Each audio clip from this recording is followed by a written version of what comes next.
اس کتاب کا اتارا جانا خدائے غالب اور حکمت والے کی طرف سے ہے۔ اے پیغمبر صلی اللہ علیہ وآلہ وسلم، ہم نے یہ کتاب تمہاری طرف سچائی کے ساتھ نازل کی ہے، تو خدا کی عبادت کرو، یعنی اس کی عبادت کو شرک سے خالص کر کے۔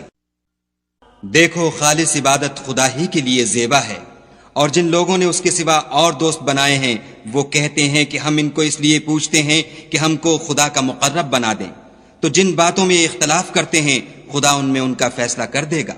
بے شک خدا اس شخص کو جو جھوٹا ناشکرا ہے ہدایت نہیں دیتا۔ اگر خدا کسی کو اپنا بیٹا بنانا چاہتا تو اپنی مخلوق میں سے جس کو چاہتا انتخاب کر لیتا، وہ پاک ہے، وہی تو خدا یکتا اور غالب ہے۔ اسی نے آسمانوں اور زمین کو تدبیر کے ساتھ پیدا کیا ہے، اور وہی رات کو دن پر لپیٹتا اور دن کو رات پر لپیٹتا ہے، اور اسی نے سورج اور چاند کو بس میں کر رکھا ہے، سب ایک وقت مقرر تک چلتے رہیں گے۔ دیکھو، وہی غالب اور بخشنے والا ہے۔ اسی نے تم کو ایک شخص سے پیدا کیا، پھر اس سے اس کا جوڑا بنایا، اور اسی نے تمہارے لیے 4 پایوں میں سے 8 جوڑے بنائے۔ وہی تم کو تمہاری ماؤں کے پیٹ میں پہلے ایک طرح پھر دوسری طرح 3 اندھیروں میں بناتا ہے۔ یہی خدا تمہارا پروردگار ہے، اسی کی بادشاہی ہے، اس کے سوا کوئی معبود نہیں۔ پھر تم کہاں پھرے جاتے ہو؟ اگر ناشکری کرو گے تو خدا تم سے بے پرواہ ہے، اور وہ اپنے بندوں کے لیے ناشکری پسند نہیں کرتا، اور اگر شکر کرو گے تو وہ اس کو تمہارے لیے پسند کرے گا، اور کوئی اٹھانے والا دوسرے کا بوجھ نہیں اٹھائے گا۔ پھر تم کو اپنے پروردگار کی طرف لوٹنا ہے، پھر جو کچھ تم کرتے رہے وہ تم کو بتائے گا، وہ تو دلوں کی پوشیدہ باتوں تک سے آگاہ ہے۔ اور جب انسان کو تکلیف پہنچتی ہے تو اپنے پروردگار کو پکارتا اور اس کی طرف دل سے رجوع کرتا ہے۔ پھر جب وہ اس کو اپنی طرف سے کوئی نعمت دیتا ہے تو جس کام کے لیے پہلے اس کو پکارتا ہے اسے بھول جاتا ہے، اور خدا کا شریک بنانے لگتا ہے تاکہ لوگوں کو اس کے رستے سے گمراہ کرے۔ کہہ دو کہ اے کافر نعمت، اپنی ناشکری سے تھوڑا سا فائدہ اٹھا لے، پھر تو دوزخیوں میں ہوگا۔ بھلا مشرک اچھا ہے یا وہ جو رات کے وقتوں میں زمین پر پیشانی رکھ کر اور کھڑے ہو کر عبادت کرتا اور آخرت سے ڈرتا اور اپنے پروردگار کی رحمت کی امید رکھتا ہے؟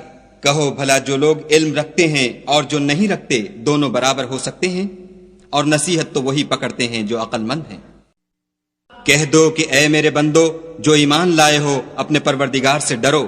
جنہوں نے اس دنیا میں نیکی کی ان کے لیے بھلائی ہے، اور خدا کی زمین کشادہ ہے۔ جو صبر کرنے والے ہیں ان کو بے شمار ثواب ملے گا۔ کہہ دو کہ مجھ سے ارشاد ہوا ہے کہ خدا کی عبادت کو خالص کر کے اس کی بندگی کروں، اور یہ بھی ارشاد ہوا ہے کہ میں سب سے اول مسلمان بنوں۔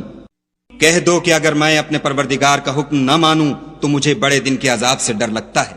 کہہ دو کہ میں اپنے دین کو شرک سے خالص کر کے اس کی عبادت کرتا ہوں، تو تم اس کے سوا جس کی چاہو پرستش کرو۔ کہہ دو کہ نقصان اٹھانے والے وہی لوگ ہیں جنہوں نے قیامت کے دن اپنے آپ کو اور اپنے گھر والوں کو نقصان میں ڈالا۔ دیکھو، یہی صریح نقصان ہے۔ ان کے اوپر تو آگ کے سائبان ہوں گے اور نیچے اس کے فرش ہوں گے۔ یہ وہ عذاب ہے جس سے خدا اپنے بندوں کو ڈراتا ہے۔ تو اے میرے بندو، مجھ سے ڈرتے رہو۔ اور جنہوں نے اس سے اجتناب کیا کہ بتوں کو پوجیں اور خدا کی طرف رجوع کیا، ان کے لیے بشارت ہے۔ تو میرے بندوں کو بشارت سنا دو۔ جو بات کو سنتے اور اچھی باتوں کی پیروی کرتے ہیں، یہی وہ لوگ ہیں جن کو خدا نے ہدایت دی، اور یہی عقل والے ہیں۔ بھلا جس شخص پر عذاب کا حکم صادر ہو چکا، تو کیا تم ایسے دوزخی کو مخلصی دے سکو گے؟ لیکن جو لوگ اپنے پروردگار سے ڈرتے ہیں ان کے لیے اونچے اونچے محل ہیں، جن کے اوپر بالا خانے بنے ہوئے ہیں، اور ان کے نیچے نہریں بہ رہی ہیں۔ یہ خدا کا وعدہ ہے، خدا وعدے کے خلاف نہیں کرتا۔ کیا تم نے نہیں دیکھا کہ خدا آسمان سے پانی نازل کرتا، پھر اس کو زمین میں چشمے بنا کر جاری کرتا، پھر اس سے کھیتی اگاتا ہے جس کے طرح طرح کے رنگ ہوتے ہیں، پھر وہ خشک ہو جاتی ہے تو تم اس کو دیکھتے ہو کہ زرد ہو گئی ہے، پھر اسے چورا چورا کر دیتا ہے۔ بے شک اس میں عقل والوں کے لیے نصیحت ہے۔ بھلا جس شخص کا سینہ خدا نے اسلام کے لیے کھول دیا ہو اور وہ اپنے پروردگار کی طرف سے روشنی پر ہو، تو کیا وہ سخت دل کافر کی طرح ہو سکتا ہے؟ بس ان پر افسوس ہے جن کے دل خدا کی یاد سے سخت ہو رہے ہیں، اور یہی لوگ صریح گمراہی میں ہیں۔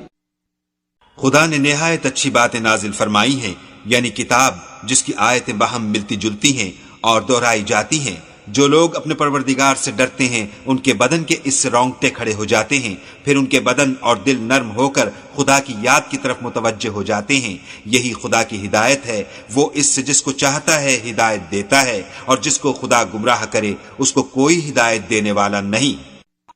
بھلا جو شخص قیامت کے دن اپنے منہ سے برے عذاب کو روکتا ہو، کیا وہ ویسا ہو سکتا ہے جو چین میں ہو؟ اور ظالموں سے کہا جائے گا کہ جو کچھ تم کرتے رہے تھے اس کے مزے چکھو۔ جو لوگ ان سے پہلے تھے انہوں نے بھی تکذیب کی تھی، تو ان پر عذاب ایسی جگہ سے آ گیا کہ ان کو خبر ہی نہ تھی۔ پھر ان کو خدا نے دنیا کی زندگی میں رسوائی کا مزہ چکھا دیا، اور آخرت کا عذاب تو بہت بڑا ہے، کاش یہ سمجھ رکھتے۔ اور ہم نے لوگوں کے سمجھانے کے لیے اس قرآن میں ہر طرح کی مثالیں بیان کی ہیں تاکہ وہ نصیحت پکڑیں۔ یہ قرآن عربی ہے جس میں کوئی عیب اور اختلاف نہیں تاکہ وہ ڈر مانے۔ خدا ایک مثال بیان کرتا ہے کہ ایک شخص ہے جس میں کئی آدمی شریک ہیں، مختلف المزاج اور بدخو، اور ایک آدمی خاص ایک شخص کا غلام ہے، بھلا دونوں کی حالت برابر ہے؟ نہیں، الحمدللہ، بلکہ یہ اکثر لوگ نہیں جانتے۔ اے پیغمبر صلی اللہ علیہ وآلہ وسلم، تم بھی مر جاؤ گے اور یہ بھی مر جائیں گے، پھر تم سب قیامت کے دن اپنے پروردگار کے سامنے جھگڑو گے اور جھگڑا فیصل کر دیا جائے گا۔ تو اس سے بڑھ کر ظالم کون جو خدا پر جھوٹ بولے اور سچی بات جب اس کے پاس پہنچ جائے تو اسے جھٹلائے؟ کیا جہنم میں کافروں کا ٹھکانہ نہیں ہے؟ اور جو شخص سچی بات لے کر آیا اور جس نے اس کی تصدیق کی، وہی لوگ متقی ہیں۔ وہ جو چاہیں گے ان کے لیے ان کے پروردگار کے پاس موجود ہے، نیکوکاروں کا یہی بدلہ ہے، تاکہ خدا ان سے برائیوں کو جو انہوں نے کی دور کر دے، اور نیک کاموں کا جو وہ کرتے رہے ان کو بدلہ دے۔ کیا خدا اپنے بندے کو کافی نہیں؟ اور یہ تم کو ان لوگوں سے جو اس کے سوا ہیں یعنی غیر خدا سے ڈراتے ہیں، اور جس کو خدا گمراہ کرے اسے کوئی ہدایت دینے والا نہیں، اور جس کو خدا ہدایت دے اس کو کوئی گمراہ کرنے والا نہیں۔ کیا خدا غالب اور بدلہ لینے والا نہیں ہے؟ اور اگر تم ان سے پوچھو کہ آسمانوں اور زمین کو کس نے پیدا کیا، تو کہہ دیں گے کہ خدا نے۔ کہو کہ بھلا دیکھو تو جن کو تم خدا کے سوا پکارتے ہو، اگر خدا مجھ کو کوئی تکلیف پہنچانی چاہے تو کیا وہ اس تکلیف کو دور کر سکتے ہیں؟ یا اگر مجھ پر مہربانی کرنا چاہے تو وہ اس کی مہربانی کو روک سکتے ہیں؟ کہہ دو کہ مجھے خدا ہی کافی ہے، بھروسہ رکھنے والے اسی پر بھروسہ رکھتے ہیں۔ کہہ دو کہ اے قوم، تم اپنی جگہ عمل کیے جاؤ، میں اپنی جگہ عمل کیے جاتا ہوں، ان قریب تم کو معلوم ہو جائے گا کہ کس پر عذاب آتا ہے جو اسے رسوا کرے گا، اور کس پر ہمیشہ کا عذاب نازل ہوتا ہے۔ ہم نے تم پر کتاب لوگوں کی ہدایت کے لیے سچائی کے ساتھ نازل کی ہے، تو جو شخص ہدایت پاتا ہے تو اپنے بھلے کے لیے، اور جو گمراہ ہوتا ہے تو گمراہی سے اپنا ہی نقصان کرتا ہے۔ اور اے پیغمبر صلی اللہ علیہ وآلہ وسلم، تم ان کے ذمہ دار نہیں ہو۔ خدا لوگوں کے مرنے کے وقت ان کی روحیں قبض کر لیتا ہے، اور جو مرے نہیں ان کی روحیں سوتے میں قبض کر لیتا ہے، پھر جن پر موت کا حکم کر چکتا ہے ان کو روک رکھتا ہے، اور باقی روحوں کو ایک وقت مقرر تک کے لیے چھوڑ دیتا ہے۔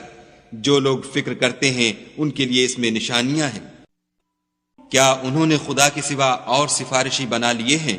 کہو کہ خواہ وہ کسی چیز کا بھی اختیار نہ رکھتے ہوں اور نہ کچھ سمجھتے ہی ہوں۔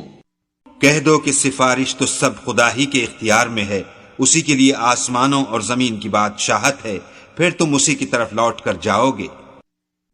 اور جب تنہا خدا کا ذکر کیا جاتا ہے تو جو لوگ آخرت پر ایمان نہیں رکھتے ان کے دل منقبض ہو جاتے ہیں، اور جب اس کے سوا اوروں کا ذکر کیا جاتا ہے تو خوش ہو جاتے ہیں۔ کہو کہ اے خدا، اے آسمانوں اور زمین کے پیدا کرنے والے اور پوشیدہ اور ظاہر کے جاننے والے، تو ہی اپنے بندوں میں ان باتوں کا جن میں وہ اختلاف کرتے رہے ہیں فیصلہ کرے گا۔ اور اگر ظالموں کے پاس وہ سب مال و متاع ہو جو زمین میں ہے، اور اس کے ساتھ اسی قدر اور ہو، تو قیامت کے روز برے عذاب سے مخلصی پانے کے بدلے میں دے دیں، اور ان پر خدا کی طرف سے وہ امر ظاہر ہو جائے گا جس کا ان کو خیال بھی نہ تھا، اور ان کے اعمال کی برائیاں ان پر ظاہر ہو جائیں گی، اور جس عذاب کی وہ ہنسی اڑاتے تھے وہ ان کو آ گھیرے گا۔ جب انسان کو تکلیف پہنچتی ہے تو ہمیں پکارنے لگتا ہے، پھر جب ہم اس کو اپنی طرف سے نعمت بخشتے ہیں تو کہتا ہے کہ یہ تو مجھے میرے علم و دانش کے سبب ملی ہے، نہیں بلکہ وہ آزمائش ہے، مگر ان میں سے اکثر نہیں جانتے۔ جو لوگ ان میں سے پہلے تھے وہ بھی یہی کہا کرتے تھے، تو جو کچھ وہ کیا کرتے تھے ان کے کچھ کام بھی نہ آیا، ان پر ان کے اعمال کے وبال پڑ گئے، اور جو لوگ ان میں سے ظلم کرتے رہے ہیں ان پر ان کے عملوں کے وبال عنقریب پڑیں گے، اور وہ خدا کو عاجز نہیں کر سکتے۔ کیا ان کو معلوم نہیں کہ خدا ہی جس کے لیے چاہتا ہے رزق کو فراخ کر دیتا ہے اور جس کے لیے چاہتا ہے تنگ کر دیتا ہے؟ جو لوگ ایمان لاتے ہیں ان کے لیے اس میں بہت سی نشانیاں ہیں۔ اے پیغمبر صلی اللہ علیہ وآلہ وسلم، میری طرف سے لوگوں کو کہہ دو کہ اے میرے بندو، جنہوں نے اپنی جانوں پر زیادتی کی ہے خدا کی رحمت سے نا امید نہ ہونا، خدا تو سب گناہوں کو بخش دیتا ہے اور وہ تو بخشنے والا مہربان ہے۔ اور اس سے پہلے کہ تم پر عذاب واقع ہو، اپنے پروردگار کی طرف رجوع کرو اور اس کے فرما بردار ہو جاؤ، پھر تم کو مدد نہیں ملے گی۔ اور اس سے پہلے کہ تم پر ناگہاں عذاب آ جائے اور تم کو خبر بھی نہ ہو، اس نہایت اچھی کتاب کی جو تمہارے پروردگار کی طرف سے تم پر نازل ہوئی ہے پیروی کرو، کہ مبادا اس وقت کوئی متنفس کہنے لگے کہ ہائے ہائے، اس تفسیر پر افسوس ہے جو میں نے خدا کے حق میں کی، اور میں تو ہنسی ہی کرتا رہا۔ یا یہ کہنے لگے کہ اگر خدا مجھ کو ہدایت دیتا تو میں بھی پرہیزگاروں میں ہوتا۔ یا جب عذاب دیکھ لے تو کہنے لگے کہ اگر مجھے پھر ایک دفعہ دنیا میں جانا ہو تو میں نیکوکاروں میں ہو جاؤں۔ خدا فرمائے گا، کیوں نہیں، میری آیتیں تیرے پاس پہنچ گئی ہیں، مگر تو نے ان کو جھٹلایا اور شیخی میں آ گیا اور تو کافر بن گیا۔ اور جن لوگوں نے خدا پر جھوٹ بولا تم قیامت کے دن دیکھو گے کہ ان کے منہ کالے ہو رہے ہوں گے۔ کیا غرور کرنے والوں کا ٹھکانہ دوزخ میں نہیں ہے؟ اور جو پرہیزگار ہیں ان کی سعادت اور کامیابی کے سبب خدا ان کو نجات دے گا، نہ تو ان کو کوئی سختی پہنچے گی اور نہ غمناک ہوں گے۔ خدا ہی ہر چیز کا پیدا کرنے والا ہے اور وہی ہر چیز کا نگراں ہے۔ اسی کے پاس آسمانوں اور زمین کی کنجیاں ہیں، اور جنہوں نے خدا کی آیتوں سے کفر کیا وہی نقصان اٹھانے والے ہیں۔ کہہ دو کہ اے نادانو، تم مجھ سے یہ کہتے ہو کہ میں غیر خدا کی پرستش کرنے لگوں، اور اے محمد صلی اللہ علیہ وآلہ وسلم، تمہاری طرف اور ان پیغمبروں کی طرف جو تم سے پہلے ہو چکے ہیں یہی وحی بھیجی گئی ہے کہ اگر تم نے شرک کیا تو تمہارے عمل برباد ہو جائیں گے اور تم زیاں کاروں میں ہو جاؤ گے، بلکہ خدا ہی کی عبادت کرو اور شکر گزاروں میں ہو۔ اور انہوں نے خدا کی قدر شناسی جیسی کرنی چاہیے تھی نہیں کی، اور قیامت کے دن تمام زمین اس کی مٹھی میں ہوگی اور آسمان اس کے داہنے ہاتھ میں لپٹے ہوں گے، اور وہ ان لوگوں کے شرک سے پاک اور عالی شان ہے۔ اور جب سور پھونکا جائے گا تو جو لوگ آسمان میں ہیں اور جو زمین میں ہیں سب بے ہوش ہو کر گر پڑیں گے، مگر وہ جس کو خدا چاہے۔ پھر دوسری دفعہ پھونکا جائے گا تو فوراً سب کھڑے ہو کر دیکھنے لگیں گے، اور زمین اپنے پروردگار کے نور سے چمک اٹھے گی، اور اعمال کی کتاب کھول کر رکھ دی جائے گی، اور پیغمبر اور گواہ حاضر کیے جائیں گے، اور ان میں انصاف کے ساتھ فیصلہ کیا جائے گا اور بے انصافی نہیں کی جائے گی۔ اور جس شخص نے جو عمل کیا ہوگا اس کو اس کا پورا پورا بدلہ مل جائے گا، اور جو کچھ یہ کرتے ہیں اس کو سب کی خبر ہے۔ اور کافروں کو گروہ گروہ بنا کر جہنم کی طرف لے جائیں گے، یہاں تک کہ جب وہ اس کے پاس پہنچ جائیں گے تو اس کے دروازے کھول دیے جائیں گے، تو اس کے داروغہ ان سے کہیں گے کہ کیا تمہارے پاس تم ہی میں سے پیغمبر نہیں آئے تھے جو تم کو تمہارے پروردگار کی آیتیں پڑھ پڑھ کر سناتے اور اس دن کے پیش آنے سے ڈراتے تھے؟ کہیں گے کیوں نہیں، لیکن کافروں کے حق میں عذاب کا حکم تحقیق ہو چکا تھا۔ کہا جائے گا کہ دوزخ کے دروازوں میں داخل ہو جاؤ، ہمیشہ اس میں رہو گے، تکبر کرنے والوں کا برا ٹھکانہ ہے۔ اور جو لوگ اپنے پروردگار سے ڈرتے ہیں ان کو گروہ گروہ بنا کر بہشت کی طرف لے جائیں گے، یہاں تک کہ جب اس کے پاس پہنچ جائیں گے اور اس کے دروازے کھول دیے جائیں گے تو اس کے داروغہ ان سے کہیں گے کہ تم پر سلام، تم بہت اچھے رہے، اب اس میں ہمیشہ کے لیے داخل ہو جاؤ۔ وہ کہیں گے کہ خدا کا شکر ہے جس نے اپنے وعدے کو ہم سے سچا کر دیا اور ہم کو اس زمین کا وارث بنا دیا، ہم بہشت میں جس مکان میں چاہیں رہیں، تو اچھے عمل کرنے والوں کا بدلہ بھی کیسا خوب ہے۔ تم فرشتوں کو دیکھو گے کہ کہ عرش کے گرد گھیرا باندھے ہوئے ہیں اور اپنے پروردگار کی تعریف کے ساتھ تسبیح کر رہے ہیں، اور ان میں انصاف کے ساتھ فیصلہ کیا جائے گا اور کہا جائے گا کہ ہر طرح کی تعریف خدا ہی کو سزاوار ہے جو سارے جہان کا مالک ہے۔